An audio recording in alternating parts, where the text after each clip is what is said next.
ወንጌል ጥዑም ዜና ዝመለብ እዚ ብሓልዮት ናይ ኤርትራ ኦርቶዶክስ ተዋህዶ ቤተ ክርስቲያን ሃገረ ስብከት ሰሜን ኣሜሪካ ክፍሊ ትምህርቲ እናተዳለወ ዝቐርብ ሰሙናዊ ናይ ስብከት ወንጌል ኣገልግሎት እዩ።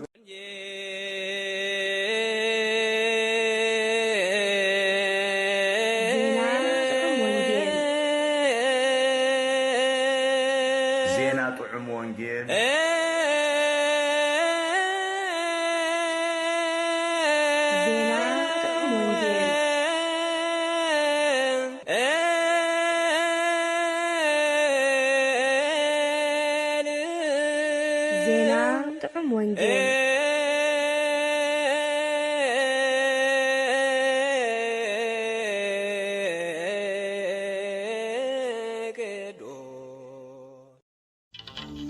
ካብ ጸልማት ህደሙ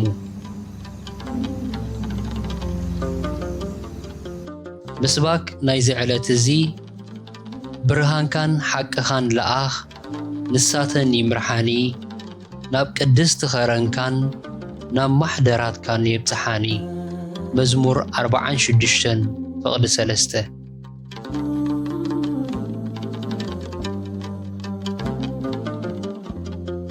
ንባባት ወንጌል ሮሜ ምዕራፍ 13 ካብ ፍቕዲ 8 ክሳዕ ፍጻሜ ቀዳማይ ዮሐንስ ምዕራፍ 1 ካብ ፍቕዲ 1 ክሳዕ ፍጻሜ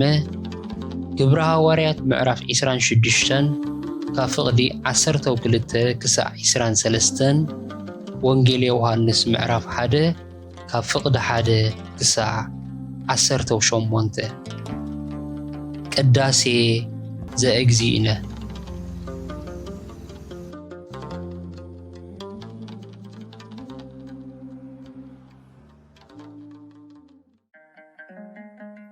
ብስም አቦን ወድን መንፈስ ቅዱስን ሓደ አምላኽ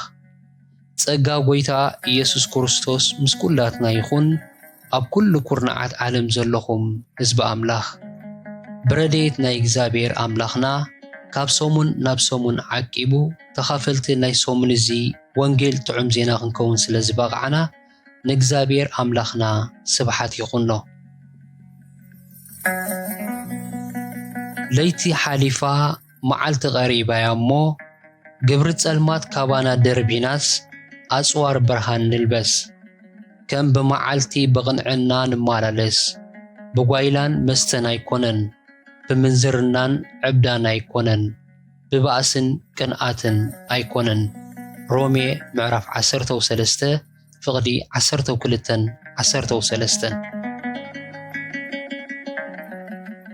እነሆ እዚ መበል 16 ናይ ሰሙን እዚ ዓመተ ግእዝ ሓምሻይ ሰንበት ናይ ዘለናዮ ዘመነ ነቢያትን እዩ። ብመሰረት ስርዓት ቅድስቲ ቤተ ክርስቲያንና ድማ ብኣቆጻጽራ ግእዝ ካብ ታሕሳስ 14 ክሳዕ ታሕሳስ 20 ዘሎ ቅንያት ዘመነ ብርሃን ተባሂሉ ይጽዋዕ። ኣብዚ ዕለት እዚ ብናይ መዝሙር ሊቃውንትና ዝዝመር መዝሙር ቅዱስ ያሬድ ድማ ኣቅዲሙ ነገረ በኦሪት ዘርእስቱ እዩ። እዚ መዝሙር እዚ ጎይታና ብርሃንና ምዃኑን ብኸመይ ከም ዘብርሃልናን ዝገልጽ እዩ። ሓፈሻዊ ትሕዝቱኡ ኸዓ እቲ ንጽዮን ቃል ብስራት ዝነግራ ጎይታ ብኽብሪ ከም ዝመጽእ ብኦሪት ኣቐዲሙ ነጊሩ ነበረ። ደጊሙውን ብኣፍ ቅዱስ ዳዊት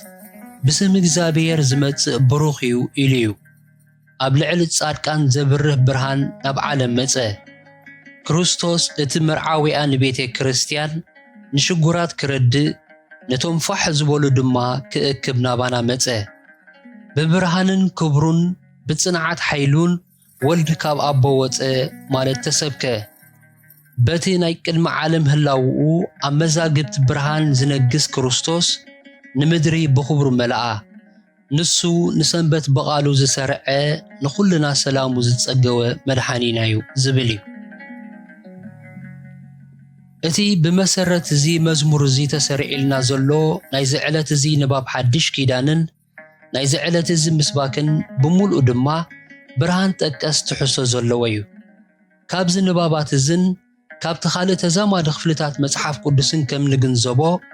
ብርሃን ዓለም ዝብል ዘሎ ጎይታናን መድሓኒናን ኢየሱስ ክርስቶስ ባዕሉ እዩ። እዚ ሰሙን እዚ ዘመነ ብርሃን ዝተሰመየሉ ምኽንያት ድማ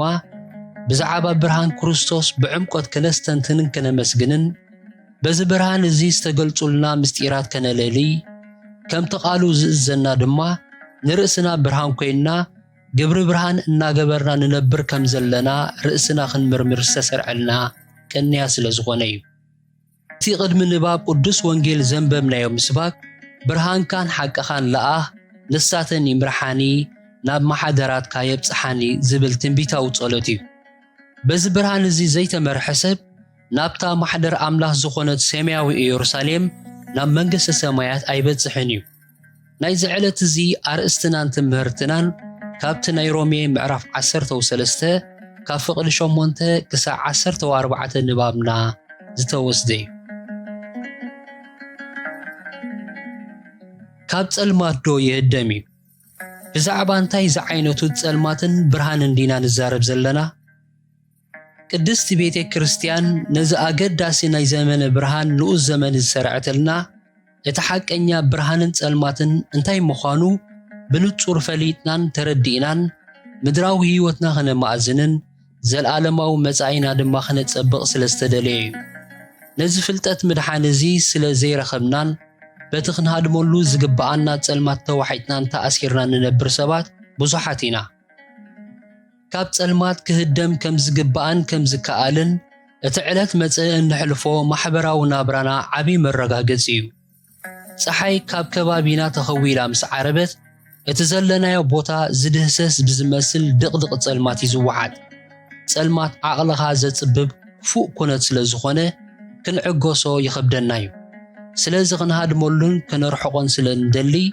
በብዓይነቱ መብራህትታት ሚይዝና ነቲ ጸልማትና ናብ ብርሃን ንልውጦ። ብእግረኻ ብፈረስ ወይ ብመኪና ጌርካ ካብ ጸልማት ከተሃድማ ይከኣልን እዩ። ካብ ጸልማት ክንሃድም ንኽእል ብብርሃን ጥራሕ እዩ። እዚ ንዛረበሉ ዘለና ጸልማት ግን መንፈሳዊ ጸልማት እምበር ዕርበት ፀሓይ ዝወለዶ ጊዜያውን ለይታውን ጸልማት ኣይኮነን። እዛ ዘለናይ ዓለም ብምኽንያት እቲ ኣብ ገዛ ርእሳ ትገብሮ ዑደት ምሽክርካር ናይ ጸልማትን ናይ ብርሃንን ጊዜ ይፈራረቐዋ እዮም። ኣብ መንፈሳዊ ዓለም ግን ኩሉ ጊዜ ጸልማት ወይ ከዓ ኩሉ ጊዜ ብርሃን እዩ። ምድሪ በሪሃን ደሚቓን ከላ ሓደ ሰብ ኣብ ግብ ዝበለ መንፈሳዊ ጸልማት ክነብር ይኽእል እዩ። ስለዚ ከምቲ ንምድራዊ ጸልማት ብርሃን ብምውላዕ ክንሃድመሉ ንኽእል ንመንፈሳዊ ጸልማት እውን ብመንፈሳዊ ብርሃን ክንሃድመሉ ይከኣል እዩ። ፀሓይ ዓሪባ ምድሪ ክትጽልምት ከላ ብዘይካ ዓይነ ስውርን ኩሉ ሰብ ኣብ ጸልማት ከም ዘሎ ለይቲ ከም ዝመጸ ይፈልጥ እዩ። እቲ ኣዝዩ ዘሕዝንን ሓደገኛን ነገር ግን ኣብ መንፈሳዊ ጸልማት ዘለዉ ሰባት ኣብ ጸልማት ምህላዎም ፈጺሞም ዘይፈልጦ ምዃኖም እዩ። ስለዚ ከኣዮም ካብ ጸልማት ናብ ብርሃን ናይ ምህዳም ፍቓድን ሃቐናን ፈጺሙ ዘይርከቦም እግዚአብሔር ብምሕረቱ ነቲ ዘለዎ ኩነተ ህላዊ ክረድኡ እንተዘይሓጊዝዎም ብርሃንን ጸልማትን እንታይ ምዃኑ ካ ከይፈለጡ ምድራዊ ዕድሚኦም ወዲኦም ናብቲ ዘሰክሕ ዘለዓለማዊ ጸልማት ክሳጋገሩ ይኽእሉ እዮም። ጸልማት እንታይ ማለት እዩ ግዲ? ንጸልማት ከ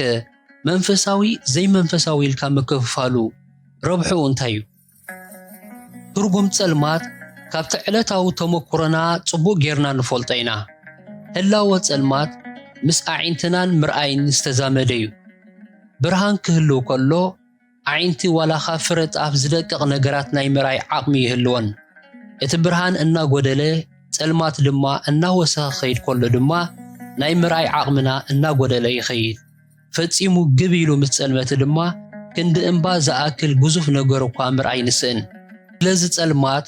ናይ ኣዒንቲ ዕንቅፋት እዩ። ይግዘፍ ይንኣስ፣ ይቕረብ ይርሓቕ፣ ይጸብቕ ይቕፋእ፣ ንዒንትና ዝኾነ ይኹን ከይርእያ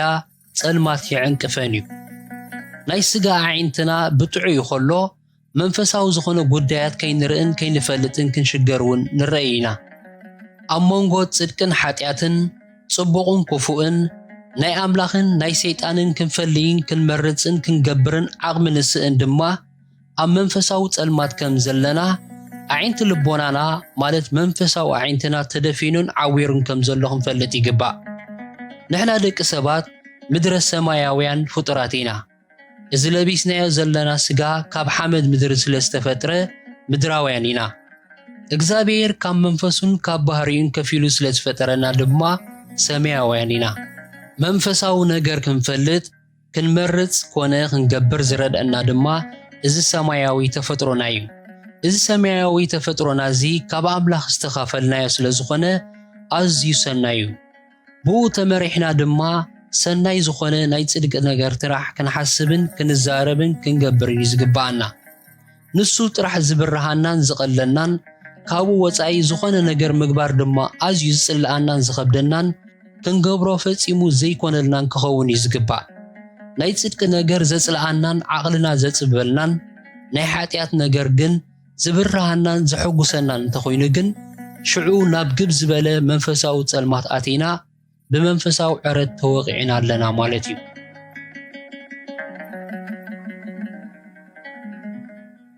كسع معاسينا كاب صلماتنا هدم ابز عالم زيا كاب منفساو صلمات رحيقنا انتفلينان بزي سقات كنبرو لنخيل بوتا وي حالوات اللودي ملو عدمنا ابزا مدر زيا بيوت كسع زلنا اينا نهدم برهانن صلماتن ووانو امالوم صلمات ناي ديابلوس ناي تملأخ صلمات أصوارن سلطانني برهان دما ناي غويتانان مدحانينان إيسوس كريستوس بحرين سلطانن أصوارني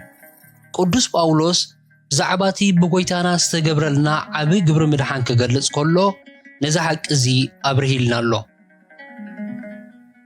نسو እግዚአብሔር አቦ ካብ ስልጣን ጸልማት አውጻና ናብታ መንግስት ፍቁር ወዱን አተወና ኦለሴ 1:13 ካላይ ትርጉም ከመይ ቅልስና ምስናይ ሰይጣን ሕልቅነትን ስልጣናትን ምስቶም ንዘመን ጸልማት ዘማሕድሩ ገዛእት ዓለምን ምስቶም ኣብ ሰማያት ዘለው ኹፋት መናፍስትን ይንበር ምስብ ኣይኮነን ኤፌሶን 6:12 ካላይ ትርጉም አገልጋልን ምስክርን ክትኮነለይ ስለዝመረጽኩ ኻየ ዝተገለጽኩልካ ንዓይ ብምእማን ከዓ ሕድገት ሓጢያት ክረኽቡ ምስቶም ብእምነት ዝተቀደሱ ከዓ ርስቲ ክቕበሉ ካብ ጸልማት ናብ ብርሃን ካብ ስልጣን ሰይጣን ውን ናብ ስልጣን ኣምላኽ ክምለሱ ዓይንቶም ክትከፍተሎም እልእከካ ኣለኹ ግብረ ሐዋርያት ምዕራፍ 26 ፍቕዲ 16-18 ካልኣይ ትርጉም ካብዛ ሐዋርያው መልእኽቲ ዝኸም ንርድኦ ማሃዝን ዋናን ኣመሓዳር ናይ ጸልማት ሰይጣን እዩ ኣብዛ ግዛቱ ዝኾነት ዓለም ንነብር ጓኖት ክሳዕ ዝኾና በትንሱ ዝመሃዞን ዘመሓድሮን ጸልማት ተዋሒጥና ግብሪ ጸልማት እናገበርና ክንነብር ዕድመና ሙሉእ ክቃለሰናን ከስሕተናን ዝጋደል ነዚ እምብዛ ሓያልን ረቂቕን ጸላኢና እዚ ብዓቕምና ክንፈልጦን ክልቃለሶን ስለዘይከኣልና ኩሉ ዘርአ ኣዳም ኣብ ትሕትናቱ ባርነት ይነብር ነበረ እግዚአብሔር ብሕያውነቱ ስለዝደንገጸልና ግን ካብዚ ናይ ጸልማት ዘመንን ስልጣንን ከውጻአና ነቲ ሓደ ወዱ ገንሸል ገይሩ ለኣኸልና እዚ ሰዓሪ ገንሸል እዚ ድማ ብቅዱስ ወንጌሉን ብቅዱስ ደሙን ገይሩ ኣብርሃልናን ኣድሓነናን ነዚ ሓቂ እዚ ድማ ጎይታና ብኸም ዝስዕብ ገይሩ ኣበሰረና ሽዑ ኢየሱስ ኣነ ብርሃን ዓለም እየ እቲ ዝስዕበኒ ብርሃን ህይወት ክረክብ እምበር ብጸልማት ኣይክኸይድን እዩ ኢሉ ከም ብሓድሽ ተዛረቦም ወንጌል ዮሐንስ ምዕራፍ 8 ፍቕዲ 12 እቲ በኣይ ዝኣምን ዘበለ ኣብ ጸልማት ምእንቲ ኸይነብር ኣነ ብርሃን ኮይነ ናብ ዓለም መጽእ ኣለኹ ወንጌል ዮሐንስ ምዕራፍ 12 ፍቕዲ 46 ብዘይ ኢየሱስ ካብዚ ናይ ሰይጣን ጸልማት ከምልጥን ክድሕንን ዝኽእል ሓደ እኳ የልቦን ስለዚ ካብ ጸልማት ሃዲምና እንምዕቆበሉ ዕቁባና ኢየሱስ እዩ ኢየሱስ ብርሃንና ስለዝኾነ ኣብን ተነበርና ጥራሒና ካብ ጸልማት ሃዲምና ኣብ ብርሃን ንነብር ጎይታና ባዕሉ ኣባይ ንበሩ ቅዱሳን ሐዋርያት ድማ ኣብ ክርስቶስ ንበሩ ዝበሉና ድማ በዚ ምኽንያት እዚ እዩ ካብ ጸልማት ኣሃድም ኣለኹ ክብል ዝኽእል اتني إيسوس زآمن سعبن أبو دما تنيع زنبرن ترحيو اتخاب إيسوس زرحقن كاب إيسوس كاب برهان هاديمو أب تسلمات منبار زمرس عشا سبيو حدا بأملاخ زي آمن آرمين سب بزي كات تسلمات كالو زفولت نجر سلزي بلو أب تسلمات انتنبرا أيقر منيو بكروستو زآمنن استتأمكن كريستيان كنسو أب تسلمات زنبر سبقن مجلس قالات كتروخ بلوون يتسقمي إذا خاب تسلمات مهدام زبل قال بقبراو مقدي بخمي زقلت مريح تغسنا نزحتو زي بقبو مليسلنا الله كاب تسلمات نهاد مولو انكون زبلت ان مقدي قبر تسلمات زبلو خلو كابيوتنا كم زرحق مقباري لبيسنا يزلنا سقا ودقون دخومن سقايو قدس باولوس قليتو خمزلو كاب تصدقي نلعالي حاتيات مقباري زقلو قبر تسلمات مالت دما حاتيات مالتيو حاتيات قبر السقا موت قبر تباهيلوني تسوعيو سقانا خا سيطان زسرط اللو حات آداماو بحر سلزلو كل جزي حاتيات يفتاتونون يطبقون يودقونيو سلزي دماينا حاتيات يبلنان كنبل زين خيل حاتيات يبلنان انتبلنا نرأسنا نتبرال لنا اتحقون أبانا يلان حاتيات يقبرنان انتبلنا نأملاخ حساو نقبرو قالون أبانا يلون قدما يهوانس معرف حده فقد شمونت عسرتن سلازي نزي سقانا زفريو قبرت سلمات مالت حاتيات كابانا أرحيانا خندر بيو خلنا بقبراو مقدي كاب سلماتنا هاد مالنا مالتيو كومو سلوز خوني دما قدس باولوس ما انتزن احنا دما كسع كندز زاخلو مساخر كم دبنا خبيبو مناسل زلو نقول لتزخب دنان نتزتبقنان حاتيات نرحق إلو معادنا إبراويان معرف عسرتو كلت فقد حده نحاتيات بخلت مقدينا نرحقه اتقدمي مقدي انبي إلنا نحاتياتن سيطانن مئزاز بمقباي كخون كله اتخالاي دما درو زفت امنايان زتبقنان حاتيات بحقنيان السحا كم زرحق بمقباري بنسحا تأمامين كان كم زدل خير محطا أزيو حدقنيان أغاننتاون صوتايو نبي إساياس بزعبا لدت قويتانا خنبي كله نأكي مقباي نسناي كا محراي كم زقبا تغيسو له حدا سب كريستيانيو منفساو نتالوه نا أملاخ زفره ناي أملاخ سبي زبال نابزي ناي منفساو بسلة درجة مزبت سحيو قدس باولوس نزب بسلة زي أغول سب ملأت بتحنا كروستوس بمبالي قولزو سلازي خام جمرتو نقبرت سلمات نأكي نحاتيات انبيلنا نهال مولون نرحقون بمخنيات دخام سقا حاتيات هاركيبون تندل هاتسنا دما بتخاب كروستوس زرخبنايو حايلن تسقان ناين السحاقيرنا نرحقو مالتيو ويتانا نتوم ببرتو حلق زتقررو تسلمات زوحاتهم أيهود جنا نقرب معالت برهان أما أكلكم اللو تسلمات كيركوبكم برهان كلكم تملالسو اتبتسلمات زمالالس نابز خودو أيفلتنيو دك برهان من انتخد كونس برهان كلكم ببرهان أمونو يبلوم نبره وانجيلي يوحنس معرف عسرتو كلته فقدي 35-36 كمزيلو إنما عدم برهانهم نسو مخانو بأزيو بزح تأمرات النرقاقت أولهم كلوكا بسهر زي مؤمانهم نتدقدق تسلمات كملو طولو كوتو أي تخالو من من يخاب تسلمات أم مهدام عود سب كخون زخيل نتسلمات كهاد مولو النادة لناس جن كام مركو تسلمات زين اللي أقول مخنيات انتايو كروستوس قويتانا نزمستي رزي بنتصور قليت النايو نحاتيات أم مسعر كاب تسلمات أم مهدام زعوت اتناي مننت لو تزقبر سب ترحيو قويتانا نتوم زي آمنو أيهود نسخاتكم كاب عالميكم يبلوم نتوم زآمنون سعبون دك مزمور دما نسخاتكم كاب عالم أيكونكم من يبلوم النبره بحاتياتكم كتموتيكم نابتا أنا زخودو نسخاتكم كتموتو أيكونو لكم منيو نسخاتكم كاب تحتيكم أنا خابل عليه نسخاتكم أبزع عالم زيائكم أنا جنا خابزع عالم زيائكم كن أنا مخاني انت زي آمونكم بحاتياتكم كتموتيكم ወንጌል ዮሐንስ ምዕራፍ 8 ፍቕዲ 21 23 24 ካብ ዓለም እንተትኾኑስ ዓለም ነትናታ ዝኾነት ፈትወያ እሞ ምፈትወትኩም ነይራ ኣነ ደኣየ ካብ ዓለም ዝሓረኹኹም እምበር ካብ ዓለም ኣይኮንኩምን ስለዚ ዓለም ትጸልኣኩም እያ ወንጌል ዮሐንስ ምዕራፍ 15 ፍቕዲ 19 ከምቲ ኣነ ካብ ዓለም ዘይኮንኩ ንሳቶምን ካብ ዓለም ኣይኮኑን እሞ ዓለም ጸልኣቶም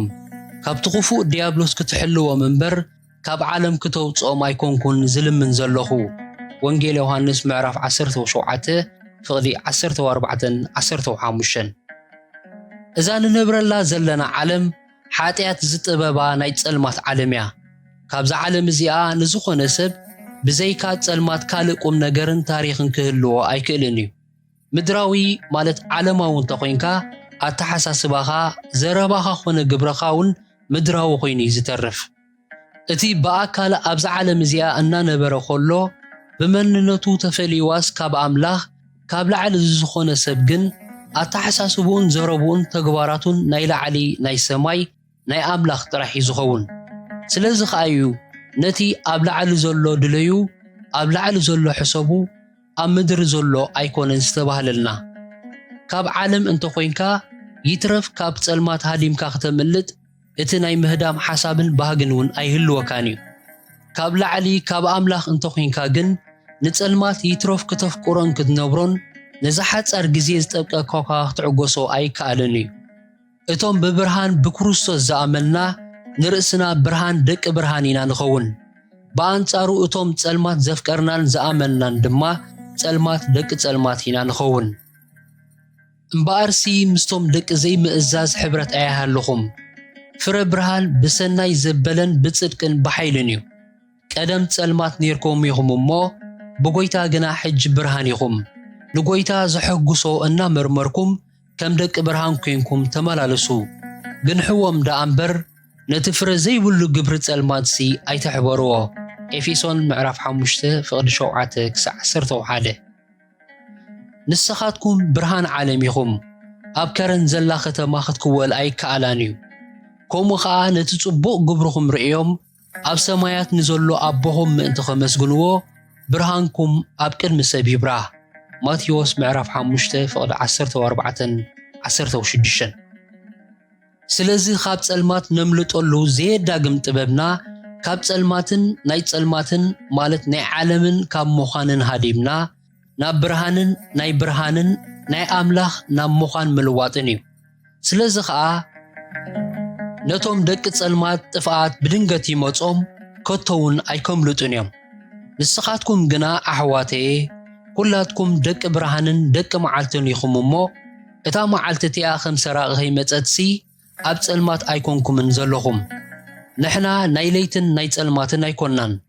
ደጊም ንንቃሕን ንጠንቀቕን እምበር